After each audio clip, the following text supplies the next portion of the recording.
Chapter 14. The Last Night. Mr. Utterson was haunted by what he had seen by the window, yet felt powerless to do anything to help. He did his best to put the terrible image out of his mind. One night, however, as he was sitting by his fireside after dinner, he was surprised to receive a visit from Poole. "My goodness, Poole, what brings you here?" Utterson cried. "Is it Dr. Jekyll? Is he ill?" "Mr. Utterson," the butler said. He was out of breath. Utterson wondered if the butler ran all the way over. "There is something terribly wrong." The butler was very nervous. Mr. Utterson offered Poole a seat. "Please, take your time," the lawyer said. "You know the doctor's ways, sir," replied Poole. "You know how he shuts himself away. Well, he's locked himself in the office above the laboratory, and I'm very worried. It's much worse this time. Mr. Utterson, I'm afraid for my master's health. I think he may be in great danger." "Now, my good man," Utterson said, "what exactly are you afraid of?" "Been afraid for about a week now," Poole said, "and I can bear it no more." The butler shook his head in frustration. He could not look the lawyer in his eyes.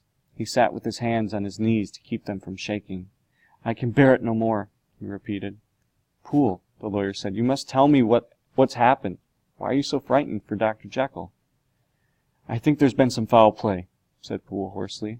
"Foul play?" cried the lawyer. He jumped from his chair. Utterson's heart pounded in his chest. "What do you mean?" "I can't say, sir," Poole said. "But will you come with me to see for yourself?" Mr. Utterson answered by grabbing his coat and hat. He noticed the look of relief on Poole's face. The lawyer put his hand on the butler's shoulder. "We'll get to the bottom of this," Utterson said, and the two men left the house. It was a wild, unseasonably cold night. The men held their hats against the wind. Dust and grit swirled through the air. Thin trees in the garden lashed themselves against the railing. Few people would brave such awful weather, so the streets were almost bare. Utterson thought the streets had never looked so lonely. He felt a great sense of doom. He knew this evening would bring something terrible. He feared the worst for Dr. Jekyll.